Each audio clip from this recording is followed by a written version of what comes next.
성도 여러분 안녕하십니까? 안녕하세요. 예, 오늘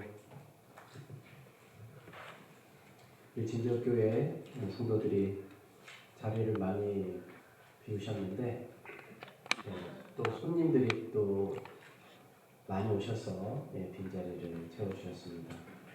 진저교회에 오랜만에 우리 오충영 장로님과 김춘혜 집사님 방문해 주셨습니다. 환영합니다. 다시 한번 오늘 우리 교회를 방문해 주신 김순자, 송병석 성도님, 또 김보영, 김지연 성도님, 그리고 지난주에 이어서 우리 김복순 집사님과 엄순자 집사님 저희 교회를 방문해 주셨고요. 박상욱 집사님의 또 우리 사유인님과 우리 따님이 함께 예배를 드리고 있습니다. 모두를 환영합니다. 감사합니다. 우리 다 같이 말씀을 읽겠습니다. 로마서 14장 18절의 말씀입니다. 시작. 이로써 그리스도를 섬기는 자는 하나님을 기쁘시게 하며 사람에게도 칭찬을 받느니라. 아멘. 여러분, 우리가 신앙생활을 하면서 하나님을 기쁘시게 함과 동시에 사람에게도 칭찬을 받을 수 있습니까? 이 말씀에 따르면 그럴 수 있습니다. 근데 때로 그렇게 되지 않죠. 주님께서 너희가 의를 행하면 사람들에게 미움을 받고 또 핍박을 당할 수 있을 거라고 경고를 하셨잖아요. 그렇죠? 하나님을 잘 믿으면 사람들에게 미움을 받을 수 있습니다. 그러나 신앙생활은 대체로 하나님과 또 사람 사이의 원만한 관계를 목표로 합니다. 즉 우리는 하나님과도 좋은 관계를 유지하고 또 다른 사람과도 좋은 관계를 유지해야 합니다. 그렇게 할 수 있어야 건강한 신앙이라고 볼 수 있습니다. 여러분, 이러한 신앙생활은 우리가 원하는 바뿐만 아니라 더욱더 누가 바라시는 거예요? 우리 하나님께서 바라시는 겁니다. 그래서 성경도 이렇게 우리에게 교훈하고 있습니다. 그런데 여러분, 이것이 하나님의 뜻임을 우리가 안다면 우리가 어떻게 해야 하나님과 올바른 관계를 맺으면서 동시에 사람과도 원만한 관계를 맺을 수 있는지를 알아야 합니다. 로마서 14장은 우리에게 그 방법을 알려줍니다. 먼저 이 질문에 답을 해보겠습니다. 여러분, 믿음은 절대적인 것입니까? 아니면 상대적인 것입니까? 절대적이라는 것은 어떤 조건에서도 변하지 않는 거예요. 항상 그것이 유지되는 것입니다. 상대적이라고 하는 것은 조건과 대상에 따라서 적용이 달라질 수 있다는 뜻이에요. 자, 그러면 믿음은 과연 이 둘 중에 어떤 특성을 가지고 있다고 생각하십니까? 절대적인 특성을 가지고 있어요? 아니면 상대적인 특성을 가지고 있어요? 우리가 믿음은 그 가치에 있어서 절대적이라고 생각합니다. 그렇죠? 믿음은 절대적인 가치를 가지고 있어요. 그런데 흥미롭게도 믿음을 절대적으로 생각하는 사람들조차 조금씩 다른 믿음을 가지고 있습니다. 맞습니까? 내 믿음이 저 사람의 믿음과 똑같아요? 아니면 다릅니까? 다르죠. 믿음은 절대적인 가치인데 우리가 가지고 있는 믿음은 조금씩 서로 어떠다고요? 달라요. 자, 그렇다면 우리가 이러한 것들을 어떻게 이해해야 할까요? 믿음이라는 것은 그 대상이나 내용이나 그것이 주는 약속에서는 절대적이지만, 즉 우리가 믿는 하나님 변하지 않죠. 그렇죠? 그분이 우리에게 주시는 믿음의 약속 변하지 않죠. 똑같죠. 그러나 신앙인 각자가 그 약속들을 또 그 하나님을 바라보고 그것에 대해서 내 삶에 적용하는 방식은 다르다는 거예요. 하나님을 바라볼 때는 믿음이 똑같아 보이지만 각자를 쳐다보면 믿음은 서로 다른 범위를 가진다는 것입니다. 그래서 우리가 로마서를 공부하면서 그냥 믿음이라고 말하지 않고 믿음의 뭐라고 얘기해요? 범위.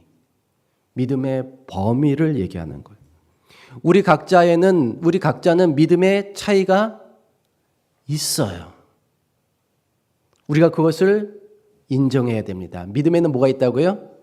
차이가 있어요. 다만 하나님이 보시기에 우리 모두가 그분이 보시기에 우리 모두가 믿음의 범위 안에 있다면 우리 각자가 조금씩 다르게 가지고 있는 믿음은 문제가 된다 안 된다? 문제가 안 되는 거예요. 하나님이 보시기에 믿음 안에 있어요. 근데 우리는 좁은 믿음의 범위를 가지고 산단 말이에요. 그래서 다르게 생각하는 거예요. 그러나 하나님이 보시기에는 문제가 된다 안 된다? 문제가 안 되는 거예요. 로마서 12장에서 우리는 믿음의 분량, 즉 믿음의 범위 안에서 살아야 함을 배웠습니다. 믿음을 벗어나면 됩니까? 안 되죠. 우리는 믿음의 범위 안에 있어야 돼요. 또 13장에서는 우리가 시간을 아껴서 서로 뭐 해야 된다? 사랑해야 함을 배웠어요. 사랑할 시간이 충분하다고요? 부족하다고요? 부족해요. 그러니까 우리가 마지막 때일수록 서로 뭐 해야 된다고 그랬어요? 사랑해야 한다고 그랬어요. 자, 이렇게 12장과 13장의 교훈의 연속선상에서 로마서 14장은 이제 우리가 믿음의 범위 안에서 시간이 없기 때문에 서로 뭐하라? 사랑하라. 믿음의 범위 안에서 서로 어떻게 사랑해야 하는지를 가르쳐 주는 것입니다. 미리 간추려서 말씀드리자면 그 방법이란 각각의 믿음의 범위를 서로 존중하라는 겁니다. 저 사람의 범위와 내 범위는 조금 다르구나. 예. 그리고 존중하라는 거예요. 믿음은 다 같은 것이지만 또한 믿음은 다 같아 보이지 않기 때문에 존중을 필요로 한다는 겁니다. 한 믿음일지라도 나와 다른 범위를 가진 믿음을 존중할 수 있는 동기는 단 하나예요. 뭐예요? 사랑. 그래서 우리가 서로 사랑하기 위해서는 서로 뭐 해야 돼요? 존중. 서로 차이 나는 믿음을 존중해야 된다는 것입니다. 바로 우리가 이런 방식으로 신앙생활을 할 때에 하나님이 우리를 기뻐하실 뿐만 아니라 우리가 다른 동료와도 서로 칭찬하는, 기뻐하는 관계가 될 수 있다는 것입니다. 바울은 14장에서 하나의 예로 먹는 문제를 들었어요. 자, 말씀을 읽어보겠습니다. 로마서 14장 1절부터 4절입니다.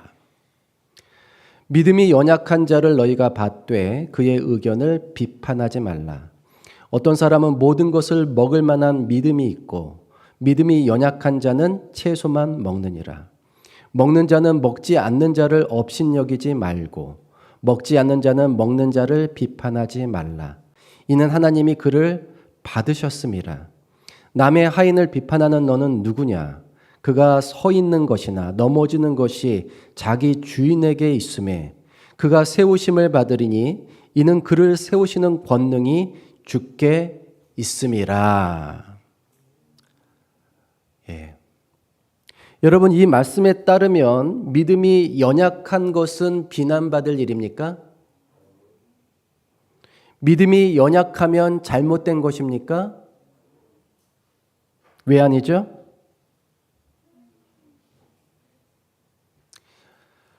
하나님은 우리가 믿음이 있는지 없는지를 보셔요. 그게 하나님에게 더 중요한 문제입니다. 믿음이 강한지 약한지는 그 다음 문제예요. 덜 중요한 문제입니다. 자, 하나님에게 더 중요한 문제는 뭐라고요? 믿음이 있는지 없는지예요. 믿음이 강한지 약한지는 덜 중요한 문제라고요. 오죽했으면 예수님이 너희에게 믿음이 얼마만큼만 해도 겨자씨만한 있기만 해도 말이에요. 예, 있는 게 중요한 거예요. 예, 강하고 약한 거는 그 다음 문제예요. 따라서 우리가 믿음의 범위 안에서 서로를 사랑하려면 이 말씀이 주는 교훈을 따라야 됩니다. 그 교훈은 무엇인가? 첫째, 우리가 믿음 안에서 서로를 사랑하려면 하나님의 관점에서 믿음을 따라 행해야 하는 것입니다. 누구의 관점이요? 하나님의 관점에서. 내게 있는 믿음을 하나님 앞에서 스스로 가지고 있으라. 믿음을 따라 하지 아니하는 것은 다 죄니라. 자, 음식물에 대해서 믿음이 연약한 사람은 뭐만 먹는다고 그랬어요? 채소만 먹는다고 그랬어요. 믿음이 강한 사람은요? 다 먹어요. 재림교에서는 이게 반대인데 말이에요. 재림교에서는 이게 반대잖아요. 믿음이 없으면 아무거나 먹고 믿음이 강하면 채소만 먹고. 예. 여러분 어떻게 생각하십니까? 로마서 14장 22절 23절을 빠뜨리지 않고 제대로 한번 읽어보겠습니다. 내게 있는 믿음을 하나님 앞에서 스스로 가지고 있으라. 자기가 옳다 하는 바로 자기를 정죄하지 아니하는 자는 복이 있도다. 의심하고 먹는 자는 정죄되었나니 이는 믿음을 따라 하지 아니하였기 때문이라. 믿음을 따라 하지 아니하는 것은 다 죄니라. 예, 문제가 뭡니까? 믿음을 따라 행하는지, 믿음을 따라 행하지 않는지예요. 만약 채식을 먹으면서도 믿음을 따라 행하는 것이 아니라면 뭐가 됩니까?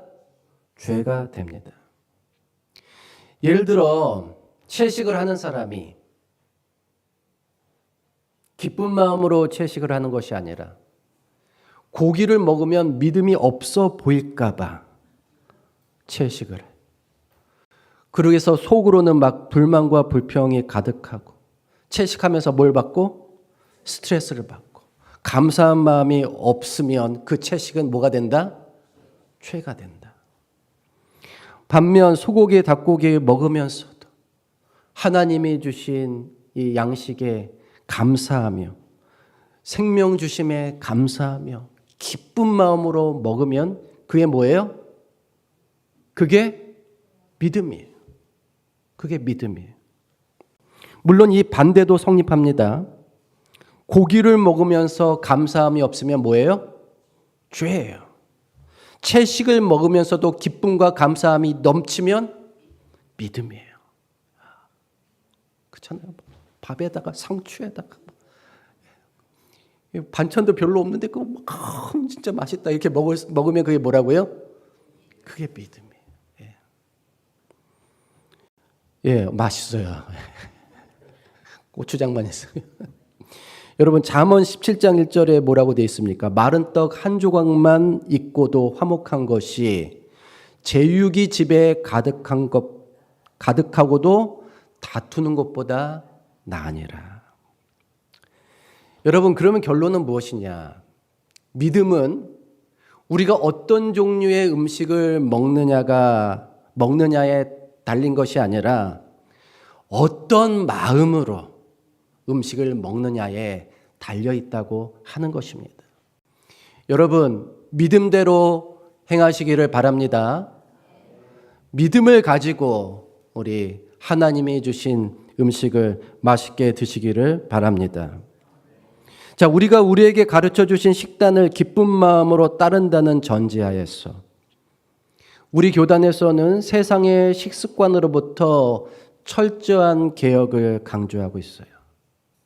그래서 성경이 가르치는 부정한 동물의 고기를 먹지 말도록 가르치고 있습니다.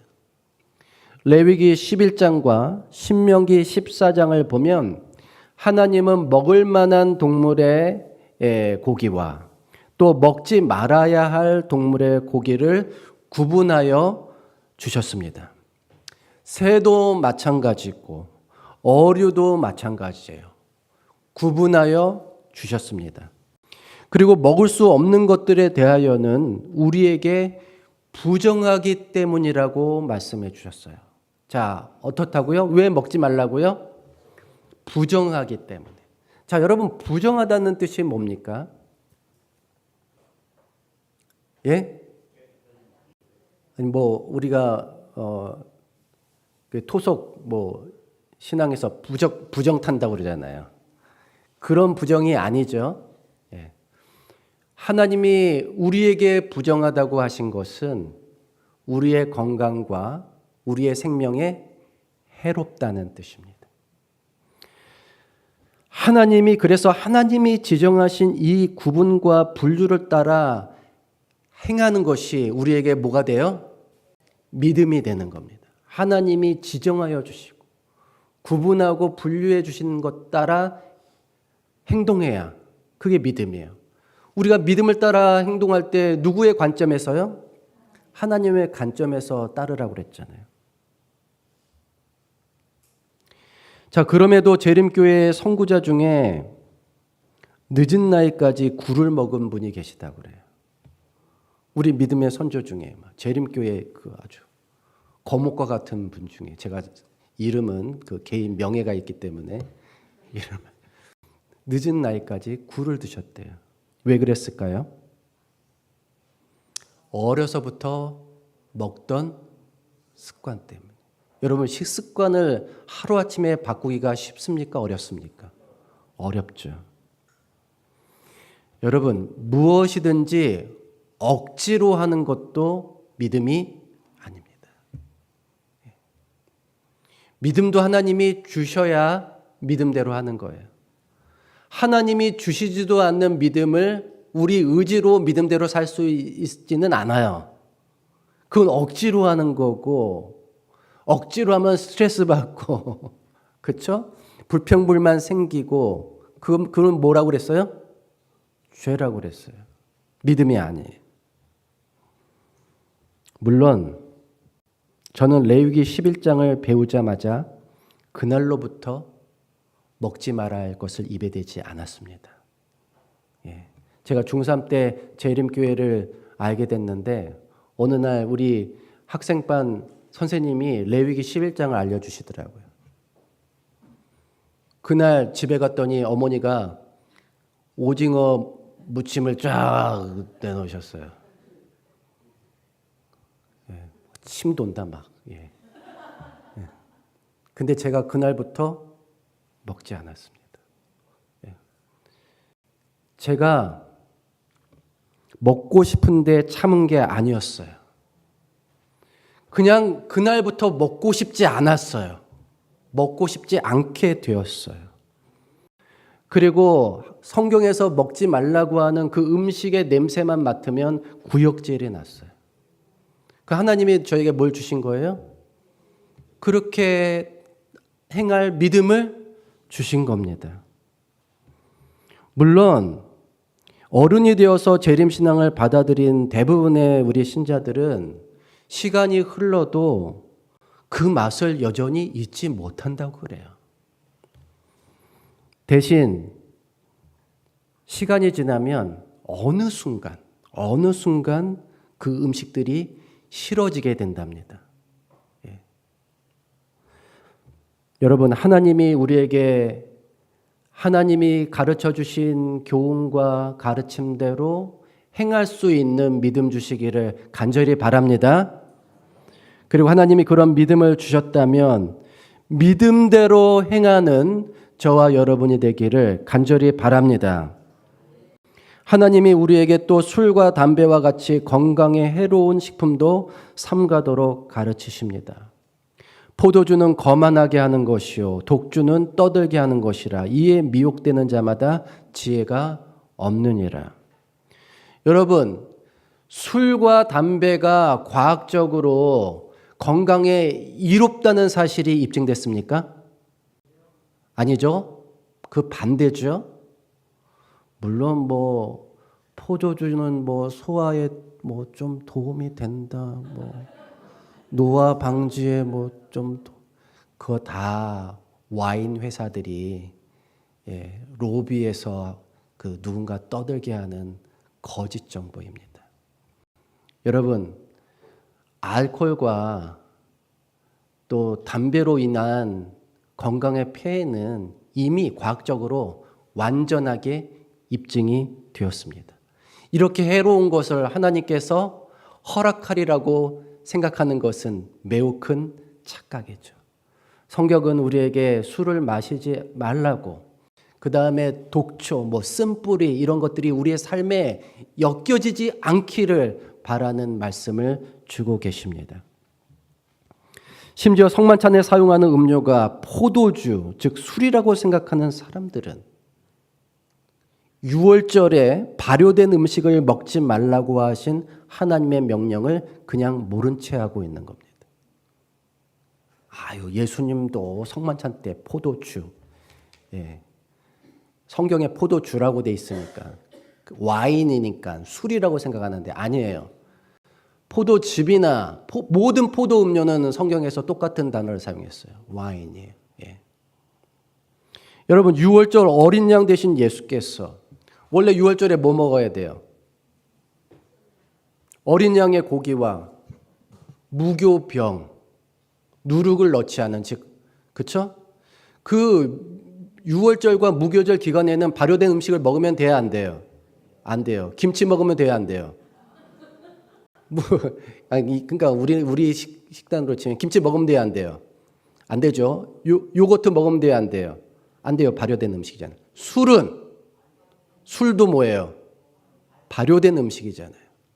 근데 예수님께서 자신이 어린 양이니까 내가 곧 죽어서 내가 어린 양이 내 고기를 주잖아요. 그거 빼고 뭐 한 거예요? 무교병, 누룩 안 들어간 발효되지 않은 떡과 음료를 마셨는데 그 음료가 술이라고 생각할 수 있어요? 없어요? 없죠. 유월절에는 발효된 음식을 먹을 수 없다니까요. 그래서 그것이 술일 리가 없어요. 이후에 초대교회 제자들도 모여서 성찬을 할 때 그들이 사용하는 와인은 발효되지 않은 신선한 포도즙이든지 아니면 포도를 끓여서 밀봉하여 내놓은 포도즙인 것입니다. 여러분, 음식보다 그것을 대하는 우리의 마음이 더 중요하다고 했습니다. 마찬가지로 우리가 무엇을 하든지 하나님과 그분이 가르쳐 주신 그 기준대로 믿음을 따라 행하는 저와 여러분이 되기를 간절히 바랍니다. 둘째로, 우리가 믿음의 범위 안에서 서로를 사랑하려면 하나님이 받으신 사람을 우리가 비판하지 말아야 합니다. 내가 어찌하여 내 형제를 비판하느냐? 어찌하여 내 형제를 업신여기느냐? 우리가 다 하나님의 심판대 앞에 서리라.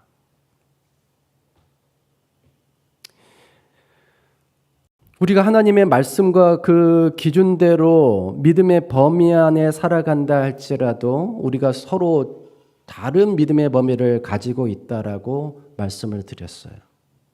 그럴 때 우리가 서로를 어떻게 대해야 하는지는 우리에게 중요한 문제가 됩니다. 분명 나랑 다르다고 생각하기 때문에 배척하거나 뭐 할 수 있어요? 비판할 수 있기 때문이에요. 그런데 비판하지 않으려면 우리의 시선을 더 넓게 가져야 하는 것입니다. 14장 3절에는 먹는 자는 먹지 않는 자를 업신여기지 말고 먹지 않는 자는 먹는 자를 비판하지 말라고 했어요. 이는 하나님이 그를 뭐 했다고요? 받으셨음이라. 여러분, 하나님이 둘 다를 다 받으셨는데 조건은 뭐예요? 왜 둘 다 받으십니까? 둘이 다른데? 둘이 다른데 왜 다 받으셨어요? 조건은 뭐예요?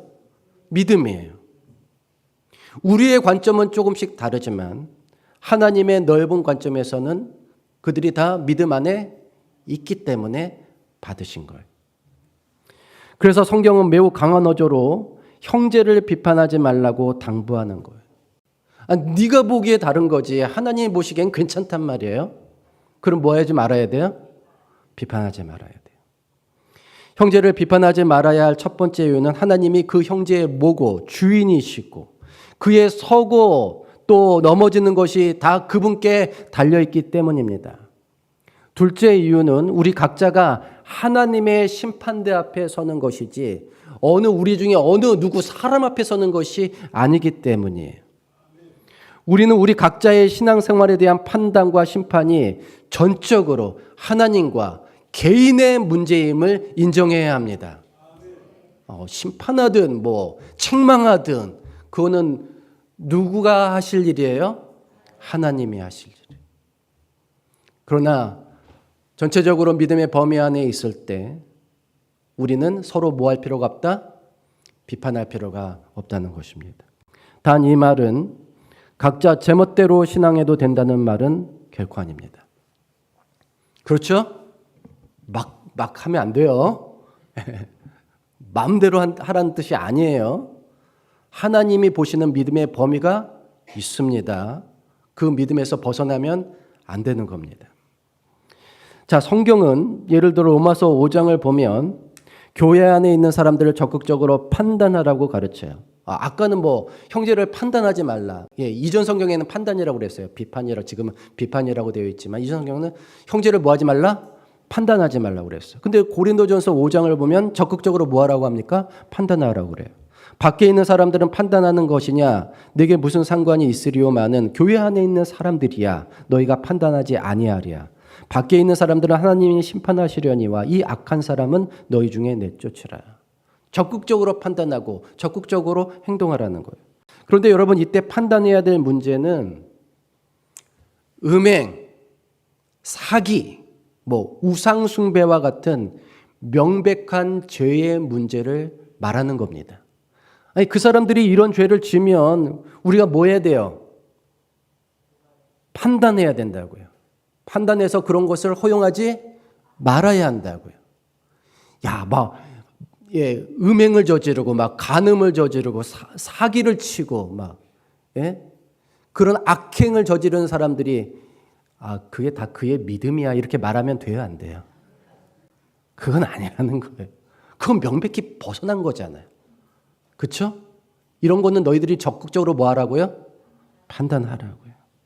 그러나 그렇지 않은 문제들, 즉 각자의 선택의 여지가 있는 문제들에 대해서는 자신이 가지고 있는 믿음의 범위에 따라 하나님이 받으신 형제들에 대하여 우리가 서로 뭐 할 필요가 없다고요? 비판할 필요가 없다는 것입니다. 예를 들어서 로마서 14장에서는 이 민감한 주제로 음식을 선정했어요. 음식이 항상 민감하긴 해요. 우리도 되게 민감하잖아요. 그때도 아주 민감했어요. 어떤 사람은 뭐하고? 채식을 하고 어떤 사람은 고기를 먹습니다. 그런데 둘 다 어디 안에 들어있어요? 믿음의 범주 안에 있기 때문에 서로 뭐 할 필요가 없다고요? 비판할 필요가 없어요. 하나님이 다 받으셨습니다.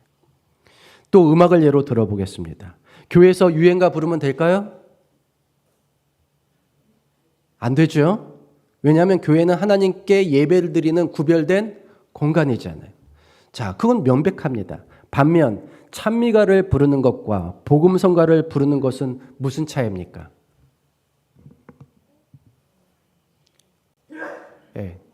무슨 차이예요? 시대적인 차이도 있고 사용하고 있는 화음이나 리듬의 차이도 분명히 있을 것입니다. 차이가 있으니까 구별을 해놓은 거죠. 찬미가, 복음성 차이가 있으니까 구별된 거예요. 구별이 있어요. 그러나 다 어디 안에 있습니까? 믿음의 범위 안에 있어요. 그래서 찬미가를 부르는 사람도 하나님이 받으시고 복음성가를 부르는 사람도 하나님이 받으십니다. 맞습니까? 그러면 우리가 서로 뭐 할 필요 없다? 비판할 필요가 없어요. 이런 문제로 논쟁하는 것은 불필요한 일입니다. 에너지 낭비예요. 그럼에도 우리가 고민하는 이유는 내가 지키는 믿음의 범위와 그 사람이 지키는 믿음의 범위가 다르기 때문이에요. 그런데 하나님께서 그도 받으신다면 우리는 그가 지키고 있는 믿음의 범위에 대해서 달리 생각할 필요가 없다는 것입니다. 하나님이 그의 주인이시고 그를 세울 권능이 우리 하나님께 있기 때문입니다. 여러분, 이 교훈을 받읍시다. 그렇죠? 이 교훈을 받아야 돼요.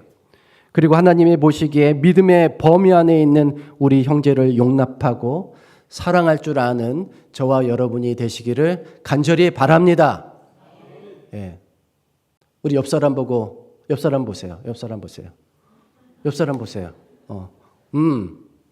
따라 사세요. 범위 안에 있어. 하나님이 주신 믿음의 범위 안에 있으면 사랑. 나랑 달라. 나랑 다르지만 범위 안에 있어. 예. 예. 마지막으로 우리가 믿음의 범위 안에서 서로를 사랑하려면 내 행위의 동기가 주를 위한 것인지를 늘 살펴야 합니다. 우리가 살아도 주를 위하여 살고 죽어도 주를 위하여 죽나니 그러므로 사나 죽으나 우리가 주의 것이로다. 아멘. 성경 중에서 이 말씀이 제일 좋은 참 마음에 와닿아요. 그렇죠? 아주 마음에 와닿아요. 우리의 신앙에 이런 동기가 있기를 바랍니다. 무엇을 하든지 무엇을 먹든지 우리가 죽으나 사나 다 누구를 위하여? 주를 위하여. 주를 위하여. 그분의 영광을 위하여. 그런 동기를 가지고 우리가 신앙생활을 해야 하는 겁니다. 우리가 신앙생활할 때, 교회 생활할 때 남을 바라보는 것보다 더 중요한 것은 나를 바라보는 거예요. 나를 바라보면서 해야 할 일은 내가 하는 일이 믿음을 따르는 것인지 아닌지를 살피는 것입니다. 로마서 14장은 우리가 믿음대로 행하고 있는지 아닌지를 구별하는 매우 훌륭한 기준을 제시하는데 그 기준이란 무엇인가? 내 행위의 동기가 주를 위한 것인지 아닌지를 생각해 보라는 거예요. 이걸 먹는 것이 주를 위한 것인지 먹지 않는 것이 주를 위한 것인지 내가 이렇게 사는 것이 주를 위한 것인지 이렇게 죽게 되면 죽는 것이 주를 위한 것인지 생각하라는 것입니다. 모든 동기가 무엇을 위한 것일 때? 주를 위한 것일 때 그것이 믿음이에요. 그러나 주를 위한 것이 아니라 누굴 위한 것이라면 그 동기가 그냥 나를 위한 것이라면 그것은 믿음이라고 볼 수가 없는 것입니다. 그런데 우리는 때로 매우 이기적인 방식으로 신앙생활을 합니다. 신앙도 되게 이기적이야. 그러면 그게 신앙이냐고요? 아니죠. 무엇을 결정할 때 주를 위해서 또는 교회를 위해서 하는 것이 아니라 나를 위해서 그렇게 합니다. 그 믿음이에요? 아니라고요. 겉으로는 주를 위하는 척, 교회를 위하는 척 합니다. 그러나 알고 보면 다 누구를 위하는 거예요? 나를 위하는 거예요. 그래서 항상 남이 어떻게 하냐 볼 게 아니라 누구를 바라보라고요? 자기를 바라봐야 돼. 내가 과연 순수한 동기를 가지고 신앙생활을 하는지. 주를 위해서, 교회를 위해서 내가 싫은 거는 하지 말고 내가 좋은 것은 해도 된다라고 말을 하면 이게 말이 됩니까? 주를 위해서 내가 좋아하는 거 하래. 교회를 위해서 내가 싫은 거 하지 말래. 이게 말이 되냐고요? 안 되는 거잖아요. 진정한 신앙이라 할 수 없습니다. 나를 위한 선택이 아니라 누구를 위한 선택? 주를 위한 선택이어야 믿음입니다. 교회를 위한 선택이어야 믿음입니다. 세상 사람들처럼 건강하게 오래 살려는 마음으로 지키는 건강 생활은 믿음이 아니에요. 건강한 몸으로 주를 섬기고 사람들에게 봉사하려는 정신이 있어야 믿음입니다. 내가 건강해야 더 봉사를 잘할 수 있을 텐데. 내가 건강해야 우리 가족들을 내가 섬길 텐데. 이런 마음으로 건강 생활해야 그게 믿음이라고요. 오래 살아야지. 그게 아니고요.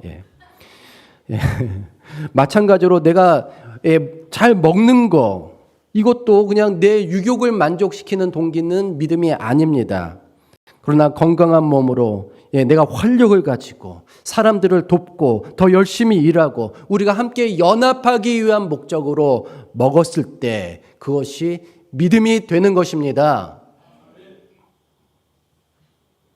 우리는 남이 믿음 안에 있는지 없는지 볼 것이 아니라 내가 믿음 안에 있는지 없는지를 살펴야 합니다. 우리가 하는 모든 말, 우리가 하는 모든 행동이 주를 위한 것이 되고 교회와 성도들을 위한 것이 될 때 우리가 믿음의 범위 안에 있는 서로를 섬기며 사랑할 수 있기를 간절히 바랍니다. 우리는 이제 형제들에게 근심이 되게 하는 일은 행하지 말아야겠습니다. 우리 형제에게 거리끼는 일은 행하지 말아야겠습니다. 오직 믿음 안에서 서로를 섬기며 서로를 이롭게 하고 서로를 위하는 일을 행합시다. 사랑의 동기를 갖고 있다면 우리는 서로의 믿음을 존중해 줄 수 있습니다. 또 서로가 공유하는 믿음의 범위를 찾기 위해 노력할 수 있습니다. 넌 그건 안 돼? 너는 안 돼? 나도 그거 안 되는 거 나도 같이 할 수 있어. 같은 범위. 너는 그거 돼? 나도 그거 되게 할 수 있어. 같은 범위. 같은 범위를 찾아 선택하는 거예요. 만약 나의 신앙적인 자유가 다른 사람의 신앙에 피해를 준다면 그런 선택은 어떻게 해야 돼요? 피해야 합니다. 그러나 여러분 잊지 마세요. 가장 조심해야 될 것은 아무도 서로를 뭐 하지 말아야 된다고요? 비판하지 말고 정죄하지 말아야 한다는 것입니다. 로마서 14장의 결론은 너무나도 훌륭합니다. 이 말씀을 다 같이 읽겠습니다. 시작. 나라는 먹는 것과 마시는 것이 아니요 오직 성령 안에 있는 의와 평강과 희락이라. 이로써 그리스도를 섬기는 자는 하나님을 기쁘시게 하며 사람에게도 칭찬을 받느니라. 그러므로 우리가 화평의 일과 서로 덕을 세우는 일을 힘쓰나니. 여러분, 우리 하나님이 우리 모두를 다르게 창조하셨을지라도 또 우리가 각자 다른 은사를 가지고 조금씩 다른 믿음의 범위를 가지고 산다 할지라도 하나님이 정해주신 그 큰 믿음의 범위 안에 우리가 함께 있기에 우리가 서로 조화를 이루며 서로 사랑할 수 있기를 주님의 이름으로 간절히 축원하며 말씀을 마치겠습니다.